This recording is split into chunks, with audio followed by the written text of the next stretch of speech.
To start that, your uh, journey for academics started from Ruya College itself, and after Ruya, you planned for Deccan College.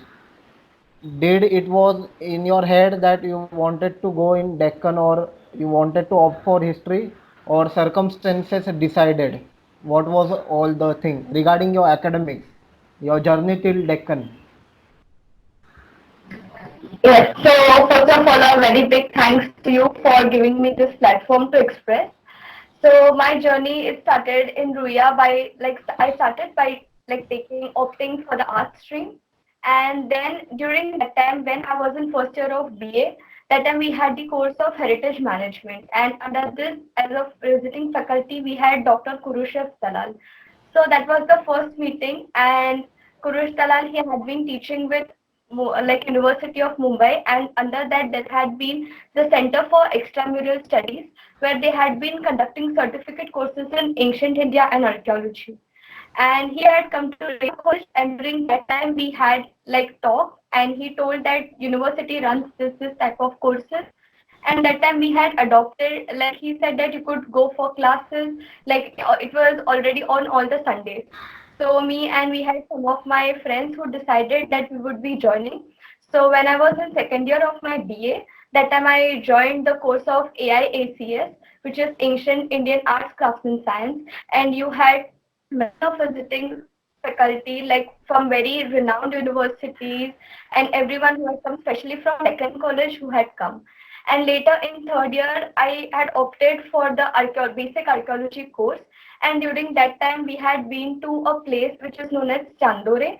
It was in Raigad. And there, we had a week of excavation. And also, I would give all my due credits to Dr. Kurushev Dalal, who actually had supported us and who actually was guiding us through through all this. So that is where we decided, because even he is an alumni of Deccan College, and he also said us about this experiences and also a try for us, because it's one of the leading institutions in terms of research and also for excavations, especially in archaeology.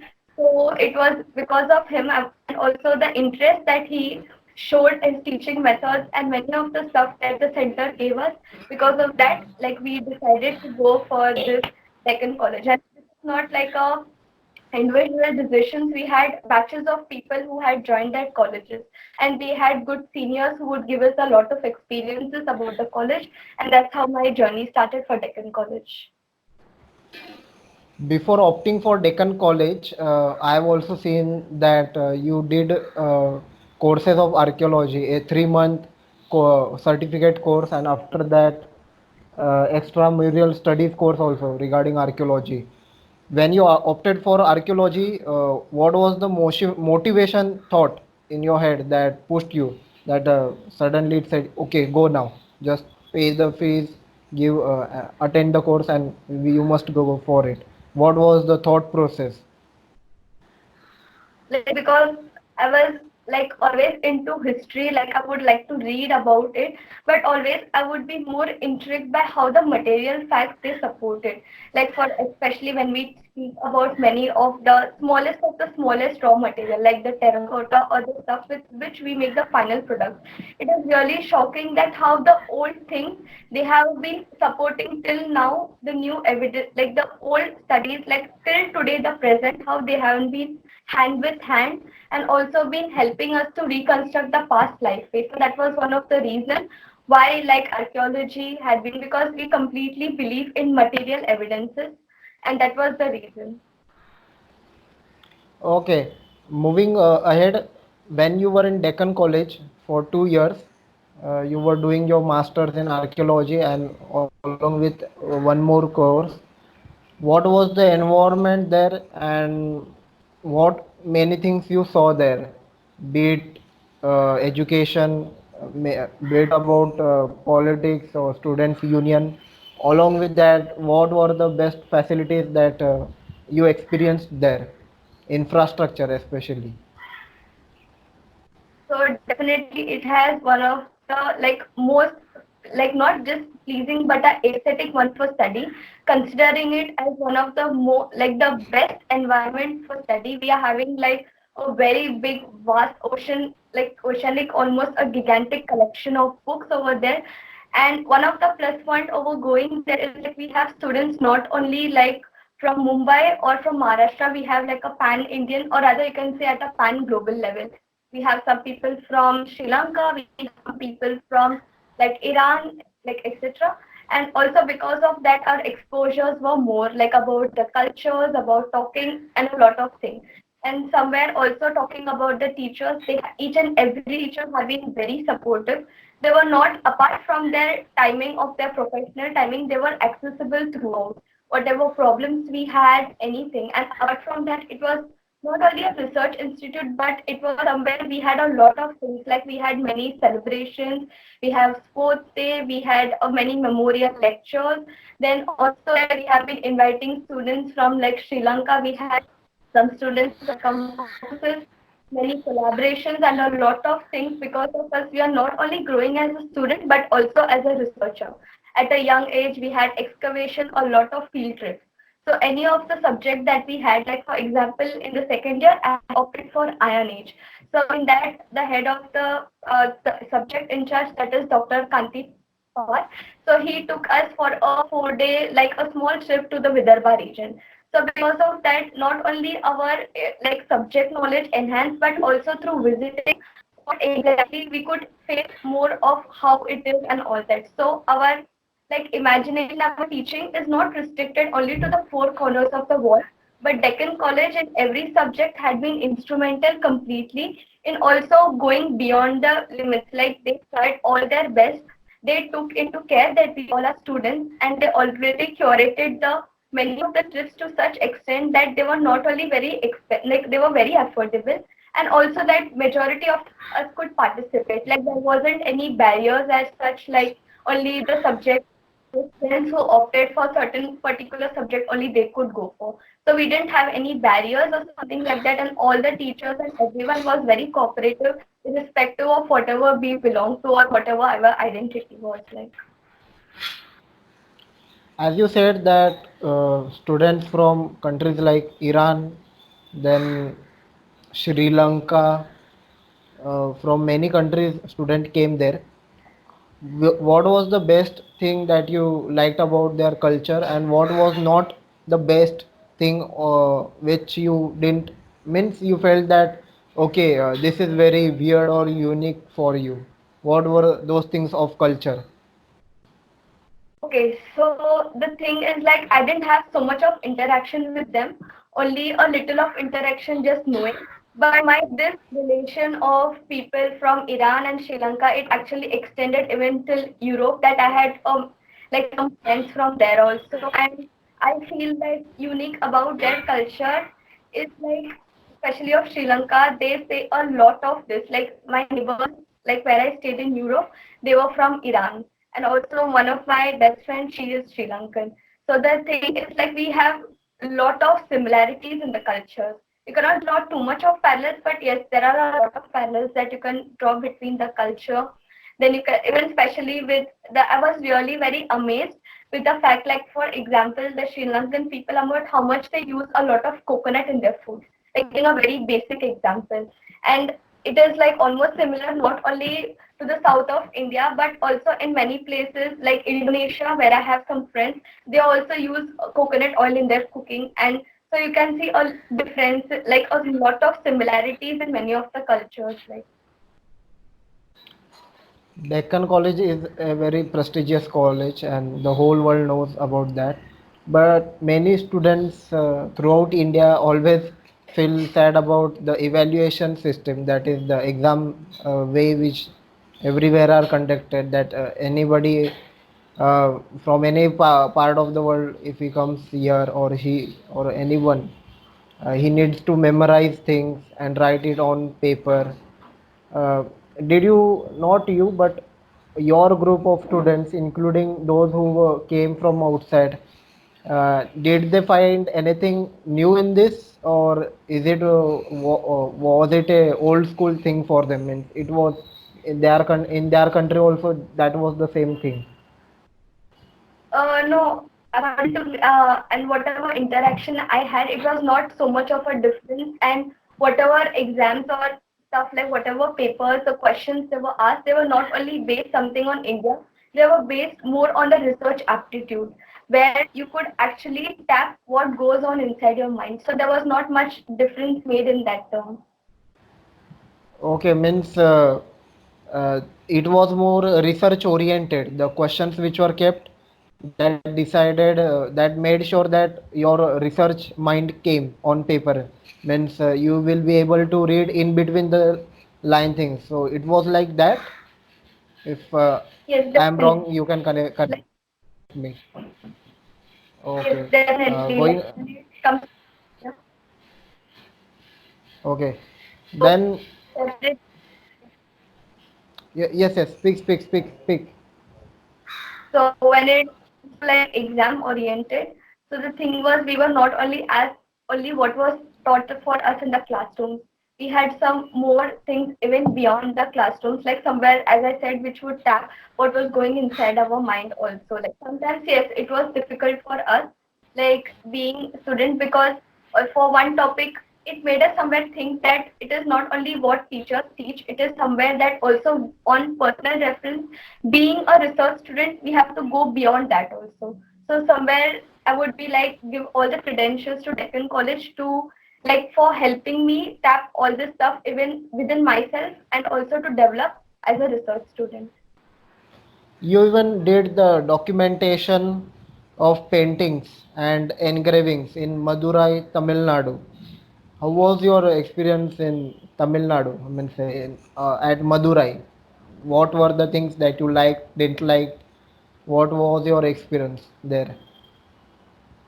So first of all, I would like to thank here my guide, Dr. Kanti Pawar, who actually he helped me a lot for the research. And this topic I had chose because, like, basically, like I'm Tamil, and so I thought that this region, like Madurai, everyone knows it for Meenakshi Temple, and also it was considered as one of the ancient wonder of the world. I don't know exactly how true it is, but yes, the thing is like when it talks about rock art, we have some people who have done a lot of research in the region, but the thing is it was not done properly documented. So I thought like I was actually interested in rock art and also I wanted to see what I could contribute to my state. So I took this region of Madurai and here it was an like it had very amazing experience. I would like to thank over here Gandhi Rajan sir. So he is a researcher and a rock art enthusiast, and he like accompanied me for 1 2 sites, and he gave me all the information. So one of the main things when it comes to rock art is accessibility of the site because they're usually very far from the habitation area. Like you have to almost climb the mountains like almost for 1 hour or more, and plus you don't have any human habitation around or you hardly have people helping around it. And the thing is people have been vandalizing, they have been like causing a lot of problems in this small site. Like for example, when I visited one of the site of Pudumalai, over there, like they had like there was a 3 months before there was a murder case that had happened over there. So it is very difficult to check inside, and also the thing is like there is not proper like conservation or proper this of the sites that have been taken. But apart from that, the city welcomed me with very big heart, and also I was helped by a lot of local people to whom even till today I'm thankful for. Along with that, when it comes to the Deccan College, you might even had a constructive introspection over there whenever you had time or weekends regarding how must be taught many of the subjects and how must not be taught many of the subjects, and including about the college itself, like something a constructive criticism, a constructive introspection. If you are fine, you can share it if you have anything like that. In that sense, if you see, like as I said, if we had any teaching. We had a evaluation at the end of the year where they used to say about teaching, if we like the teaching of the professor, if we didn't like. But the thing is, like, all the teachers were at the best. No one was less than each other. And also, if we had any problems, if we didn't understand after the lectures, we usually used to go to them. They are that approachable, and we could clear our doubts or something like that. And if one couldn't, they made sure that they made like thorough research about it and they would talk to it later. So somewhere we were not like incomplete that okay, this teacher didn't like help us or something like that. As far as my personal experience is concerned, I didn't face any of them. I was equally happy with all each and every professor over there. Like, One more thing that I wanted to ask genuinely is that uh, you were also away from your home, which is in Mumbai. You were in Pune for 2 years. Many were students from outside, from foreign countries, like you said, for example, Sri Lanka and many more. How you all managed the stress or homesickness thing? How you made sure to manage it during your studies, also during your exams, during your interaction with the people, that is the professors from who were teaching you? How you managed the stress? And I even want to know that did ever you felt bad that if somebody belonged from Pune itself, and for him the college was very much close, and did ever like that thing came in interaction that oh, he's so fortunate that his home is so close from Deccan College? So how you managed all these things, homesickness, stress? Please share this. okay, so thankfully, like, because I stayed in Mumbai, I didn't have a lot of problem about homesickness or much. But I was really blessed to have a lot of people of hostel mates. Like, they were not only like friends, but they were almost like sisters. And I had some people from Ruya itself who continued the journey from there, and they were there with me till Deccan. Then I had some people from the University of Mumbai, like Center for Extramural Studies, where I studied. I had my seniors from there, and it is also like from Ruya, always there are people who are pursuing their archaeology in Deccan College. So somewhere I had been very blessed with these people. I never ever, even in 2 years, felt once also homesick. I was always like surrounded with good people who never felt me. Like, everyone felt everyone, like we were there for each other somewhere. So, like, somewhere I had people with whom I could interact in all the languages I could know. Like, for example, I had people whom I could interact in English, some I could interact in Tamil. Like, so I never had that feeling of homesickness. I would be really thankful to all the people, my seniors, juniors, everyone who were actually there for each other, not only in good times but also in bad times. And when it comes to handling stress or something, always like, I have my two special friends, that is Nidhi and Nupur, whom I would like to be thankful because of them. Like, they always used to entertain with jokes or something, and always they were there. And also my friend Ruchi, like, we had a lot of people who handle stress and who never felt us that we are in problems. With that, many colleges, whenever we take admission, one thing many students feel uncomfortable is the documentation process and the time it consumes. Many colleges take a lot of time when it comes to documentation. So how was it in Deccan College when you were there regarding documentation or any of those things? How was your experience overall? So the academic section of Deccan College is really very sweet, helpful, and very, very good.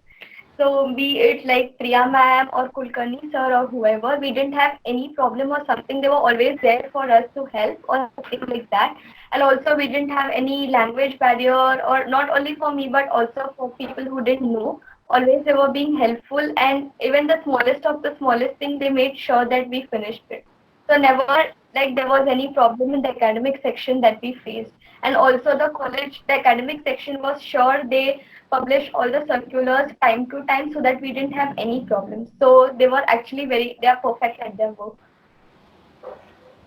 Then you were when you decided after getting into Ruya about that you are interested for history, many might be thinking that this subject is very much time consuming, as it is only most of the time research oriented.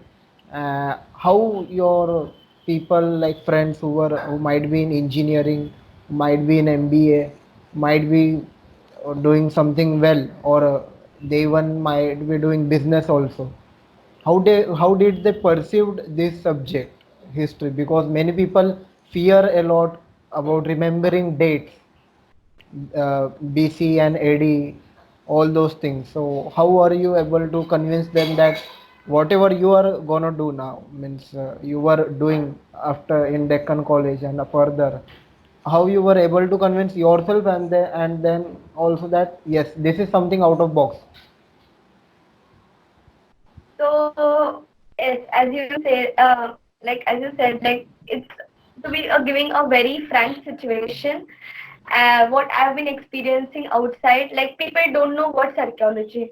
So whenever I say this word, it is something like a very new word.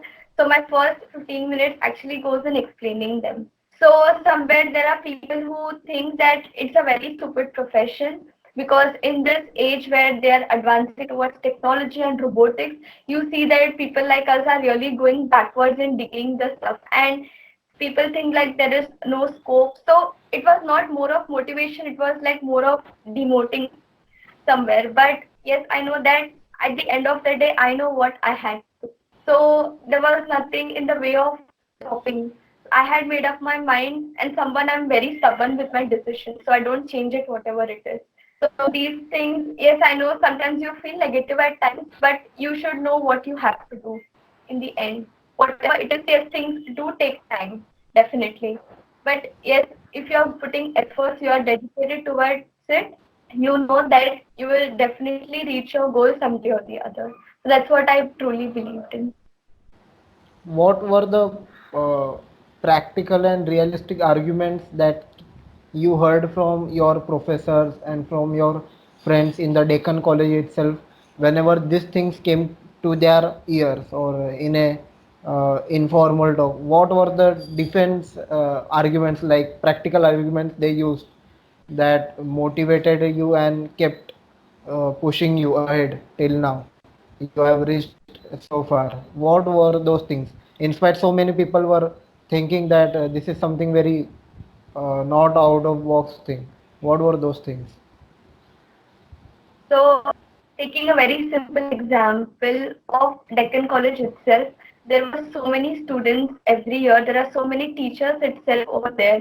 And every year we don't have like very less students. We have a good amount of students coming, and it's not just people want to pursue. There are a lot of people who come because they are very passionate about it, dedicated about it. They want to do something. Everyone wants to contribute something.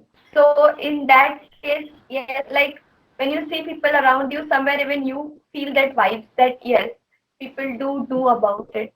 So you can do. Like language is not a barrier. People are leaving their states and their particular state they're coming to study here. So they are facing this much difficulty, but still they are doing it. That is something that motivated me. Like yes, like we here, I don't have language barrier. We don't have. We are very well blessed. So it should not be a problem. It is like all in the end, what you do and what you contribute is that matters. Like Moving on ahead a little bit, uh, tell me the story, and to the people also, what was your story of getting the scholarship from European Union for your further studies? How for your further studies? How you made all the things possible from scratch till infinity? How you made this possible? so, here I would like to thank my senior Akash Srinivas. So he's pursuing his doctorate at ISER Mohalli. So it was because of a miscommunication that happened between both of us. So we were talking, I was talking about some program and he was talking about some program in Europe. And later we got to know that we are talking about two different programs. And he told me about this program. So the program that I had enrolled, it is known as IMQP. So International Masters for Quaternary and Prehistory. So it's a joint degree, and it is conferred by four different institutions which are placed at Italy, then Portugal, Spain, and France. And the thing is, like I had applied at very randomly, like I had applied almost 5 days before the deadline, and I never expected to get this because the thing was I had a lot of people, and this was not a pan Indian level, but it was at a pan global level. So definitely standing over applying for that, yes, I tried whatever I had done all these years. I collected everything and to give my best because it was the first time I had applying with no hopes that I would get it. To be very frank, because it was at a pan global level competition, so somewhere you don't feel too much motivated. But yes, when the results were announced, I was very happy that I was in the top name with the highest score among almost with me there were 80 to 90 participants, and I had got the first hosting institution of University of Ferrara, which is in Italy. Okay. The word quaternary is itself a very new word for many people, and what does it mean, and why it is so much different and passionate for people like you who were there at Italy. So when you talk about quaternary, yes, it's very difficult for me to give an explanation because it's very vast. It's really very vast, and somewhere people need to start a little with the time zone and geological time scale and everything to actually speak. So kindly excuse me for that because it's very, very vast to explain because it has to start. But yes, talking about the passion, as I was interested in rock art, I want to continue with completely exactly to stretch ahead using scientific methods and also about how it has been done in Europe. So that was one of the reasons like why I chose to do this. Like I got it really, it like I'm very fortunate to be in this program, like actually. How was your overall bad and worst days over there when you were in Italy regarding uh, culture, food habits, people you met there, people you met there who belong from India itself? How was that there? So yes, I had just countable people. Like I have just 4 or 5 people who stayed in Ferrara because Ferrara is a very small town. So I had my senior Sharda who was pursuing doctorate over there, and also her husband Ram, but he was in another department.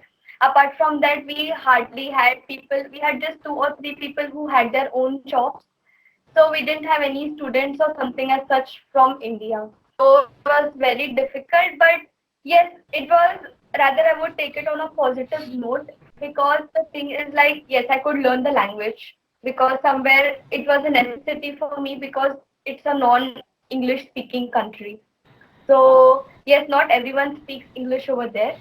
So somewhere it was my necessity to learn that language and also to get friends from a lot of different countries. Like so that experience had been very good. Bad experiences, not much. Initially a little difficult because yes, I didn't know Italian. But yes, when I was in Deccan College, I had done basic courses in Italian. So yes, I could actually pass out with some small phases. But when it comes to talking, a little difficult in the language.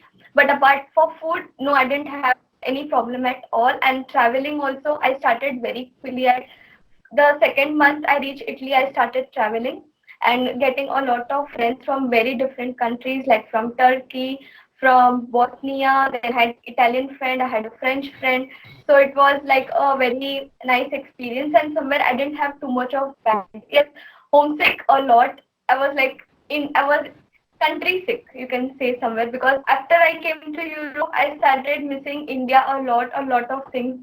Like so, it was very like painful. I was more country sick rather than being homesick. Like whenever anyone goes for law, okay, LLB or LLM, he needs no introduction for his own studies. As no many people know that okay, he will be a lawyer, he will be a jurist.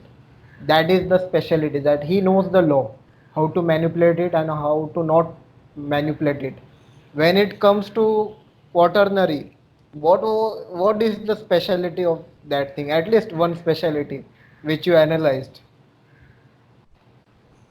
One specialty is yes, my passion that I could analyze. When it comes to quaternary,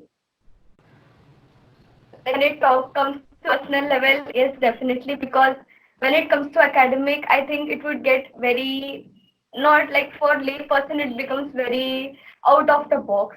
So somewhere I really don't want to discuss too much about it because it goes a Okay. little out of the box, and somewhere it does not get interesting also to the person who is listening to all this. Like. You were in Portugal.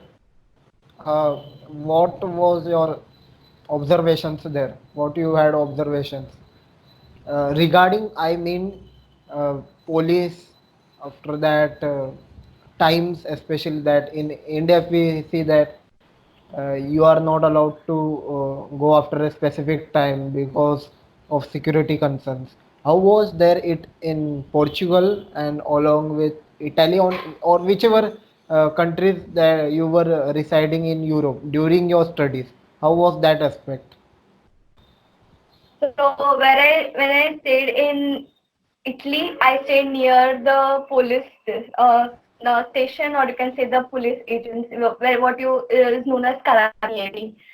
So it was no problem for us, and somewhere they knew about us because we have this card of permesso di soggiorno, which is the resident permit.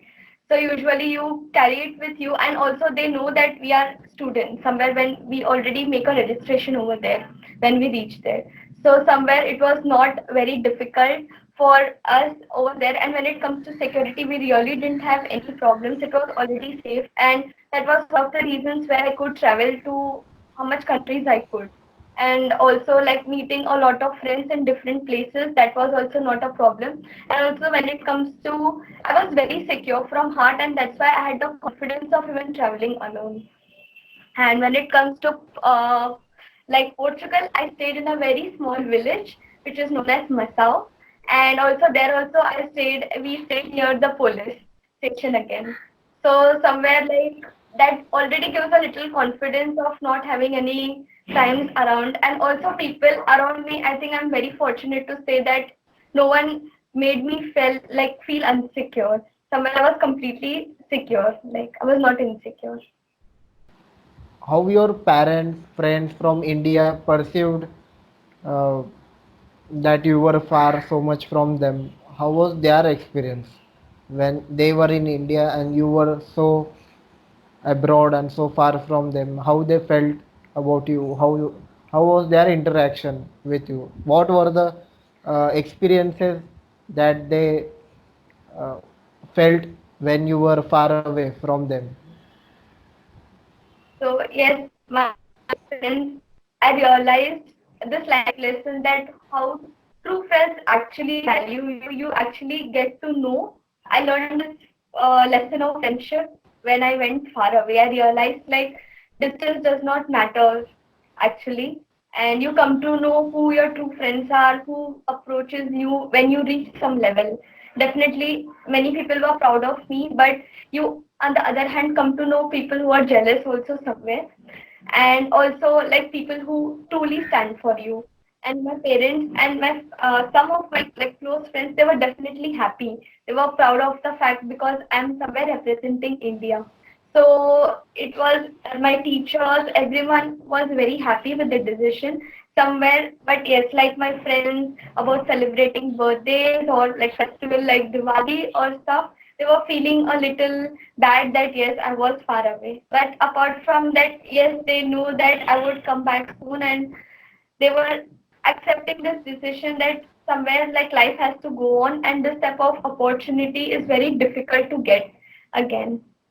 So somewhere utilizing it, and also like rather when I decided I would come to India in vacations or something like that, my parents were like, you can utilize that time to go around in Europe so that you can learn a more little. Here you can come anytime, but this opportunities you will not get again. So that's what like my parents encouraged me to do. Writing a SOP for a foreign university is always a big task for a layman. what were the things you wrote in your SOP? How you made it possible to make a proper logical SOP along with why you want to go and what impact you want to do ahead and what work you want to contribute on the in the course which you obtained now from Europe from that particular university. How was the SOP thing you wrote? All those things. Okay, so when I wrote SOP, I had first thing in my mind that I have to be very honest. And I was really very fortunate when I got the evaluation of my scores. I had got full marks for my SOP. So somewhere I realized that I had done justice to what I wrote. So when I was writing SOP, I divided them into aims, primary and secondary. So my primary aim was I had included some like alumni who had done these courses before and why what actually led me my journey from history to archaeology and why I need because like prehistory needs to have a little more scientific approach in India and also I give a very general scenario of what is happening in India about the prehistory and also my professors because they everyone like they are very well acquainted with the professors over here and about how we have contributed to prehistory. So that was there and what I am interested in, what I would like to contribute for Europe and in terms of research. And in secondary aim, I was very honest, saying that this scholarship is very important because I come from a middle class family. So somewhere like I know how important it would be for me to study in Europe and how it would benefit me and somewhere I was sure that I would not lay them down. I made sure that I didn't give a bad name anywhere and whatever I could do, I gave my best over there. Like, Have you any encountered Indian subcontinent countries when you were studying in Europe, like Nepal, Bhutan, or such countries? Anyone from them, from the Indian subcontinent, when you were in Europe, Italy? so we have a lot of people from different, like you have from Pakistan, we have from Bangladesh, a lot of Sri Lankan people. Nepal, yeah, not too much, but yes, the working class, like we have a lot of people who are working over there, but not so many. When it comes to studying, who comes for academics, there are very few people like that. But yes, we had a lot of working class people who belong to all these countries, like. Whenever you had a talk with be it Bangladeshi and Pakistan or Nepal, which were the most things that you both they and you also agreed mutually and never agreed mutually, be it culture, be their food eating habits or any choices or words usage in Hindi or English? What was that? So we all actually share a very good relation over there. Like we know each other very well, whoever all the country people are. They have some idea about we as students studying. And usually what everyone we connect is through food, about biryani, about the sweets, about the influence, about calligraphy a lot. And also like how about the education like I have my two friends from Bangladesh who did masters with me. So they also talk a lot about our Indian, like how we had, like my friend from Sri Lanka, how a lot of in their curriculum they have a lot of Indian stuff. Like so it is like how we influence each other somewhere. We talk a lot about cricket, politics, a lot about it, like what we can do, and especially we don't speak what they did, but we speak like as youngsters what all we can do, that is what we speak about. And till now I don't think that me and my Indian friends we have fought with anyone or something. We already have very good relations. They call us for iftar party, they call us like we give them something when we have a festival. So it has been a very nice relation that we have been sharing with all these country people.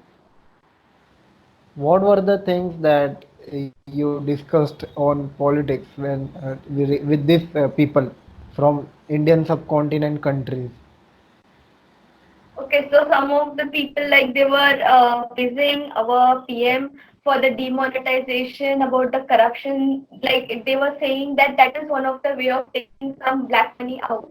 Though like it was their perception. Then they were talking also about the crime scenes, like how in some Middle East, how they are very like strict with the rules, but how in our country they are not. Then they were talking about the education. Then some people were talking about, they thought that how partition would, if there was no partition, how there would have been more unity. So that was like what they actually talked about. One more question is that this is the second last question, I think so. You did so many uh, studies based on post graduation level and in Europe also. In all this scientific inquiry is very much needed, which is the foundation of all those things. When you were uh, when you were in the scientific inquiry things, what was your perception regarding God, nature, universe, or anything power like thing? Did it change or it still remains the same? For us, we have to be very neutral when it comes to this, because once we start going towards something, I think being archaeologist, we cannot actually completely be biased. We have to be very neutral. We don't have to think about all this. We have to just go in scientific theory, like why we have to start reasoning some stuff, how, like all the questions that we can pose it. So that is all that I believe about when it comes to scientific inquiry. And also, when you apply scientific inquiry, you have to be very sure that you don't affect what research you're doing, somewhere the quality. Like for example, like when you talk about the painting, rock paintings as the sites we visited, we should make sure we don't use any chemicals or something to conserve it. Somewhere you can use scientific, but be sure that we don't affect things because we are being too advanced. We have to try to retain it and then go forward by applying it. The course which you did in Europe, the quaternary, if I'm apologies if I pronounce it wrong now, is it available in India? Can people do here, or here people or the government don't appreciate such type of courses? Like we have more of archaeology courses and ancient India courses. We don't have a typical quaternary courses as per my knowledge. And also what my university offers is, if I'm not mistaken, what people have been saying is that this is the only university that apply, like offers you a master in quaternary and prehistory. It is not something that everyone offers. I'm not sure about this thing what I have heard. It's a fact or a faith. I'm not sure about it. So the thing is, in India, we are very rich in prehistory, but the thing is like the approach or the impetus that is given is not enough. So somewhere, if that thing is given enough, like if the approach for archaeology also changes, if people, like, I'm very happy that recently had been to Delhi to visit my friends, and that time I had met some like kids of sixth or seventh standard, and they asked me what I do. And when I said them I like pursue archaeology, they were very happy over the fact. Like they thought it as a very, like you can say, like a magical field for them somewhere. Like they were very, so I was very happy on the part that small kids nowadays have started to know about what is archaeology. Like awareness has started at a very small, like at a very good scale rather, you can say, now that people are becoming aware about what we are doing and all that stuff. You have uttered a word passion till now in this our interview. Passion implies that what I have interpreted from you is that the motivation comes because of money, or is the motivation comes because of emotional empowerment? Is it money or emotional empowerment? But by the way, both things are necessary in life. What is passion means? You said you have a passion. What was it? Can you please elaborate a little bit on it? So my passion is basically like emotion that helps me to contribute on a positive note. Yes, I know that money I have to earn at the end of the day, but somewhere I go happily with this achieving these two factors that yes, the amount of money that like I achieve maybe does not matter for now, but yes, I need to achieve something monetarily because I need to live.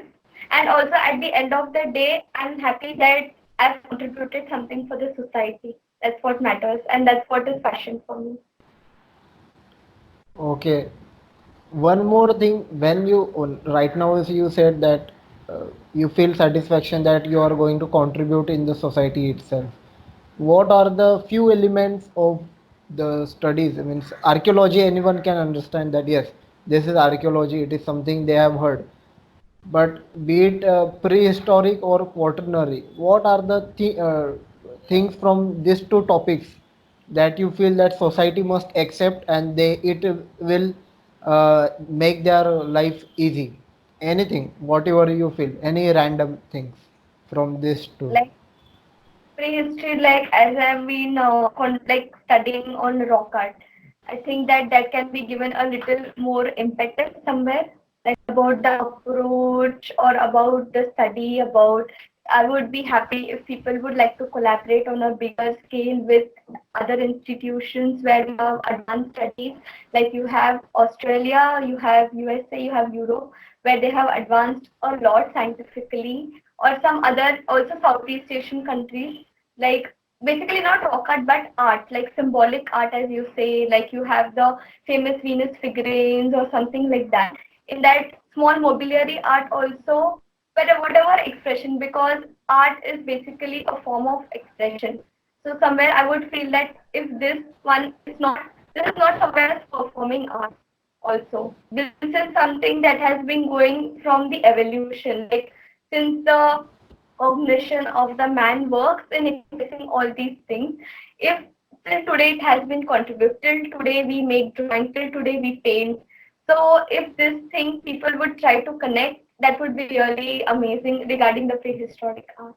And quaternary, yes, about the evolution of like species, about what happened, about the extinction, especially like sometimes it's very difficult to find the extinction of some species. So somewhere if we do, then a little about the pathology, a little like about like knowing the reason behind some stuff, why it came to an end, that would be really one of the good things. Like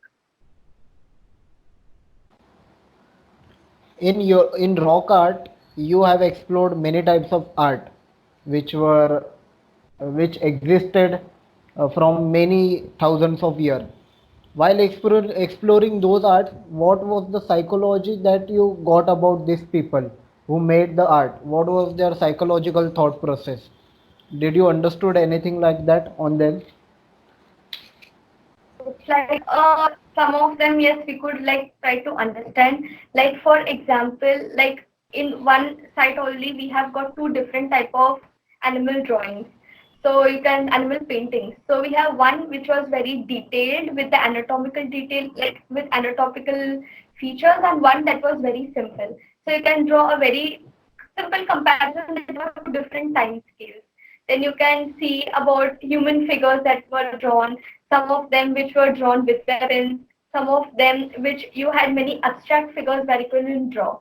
So apart from that also, like you have simple lines that were drawn, just they were barred lines. So you can say they were like counting, used for counting. Or some people say that that was for marking the territory. So when you talk about each and every symbol, it is very subjective because everyone has their own way of interpretation. But somewhere what beautiful you could see is like they made this much effort that what they made a lot of years back till today we can, like the past people, like they have left a message that till present and till future we can actually perceive it. So that was really amazing in the way, in that sense, like they stayed very far from the habitation area, these rock art sites usually, and they made sure that they had something for us. They made things with the available materials. They made like whatever color they used, that was used with the naturally occurring. stuff and a lot of things with the paint, like they were made with the animal fat or the animal tail. So how beautifully their cognition worked that time in producing this type of art, that's what really fascinates. Whenever it comes to Europe, people love traveling a lot.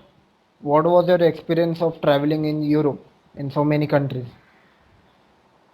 So fortunately, I could travel to more than almost 8 to 10 countries, whatever I could, and it was only because one of the plus point over there is they're almost interconnected.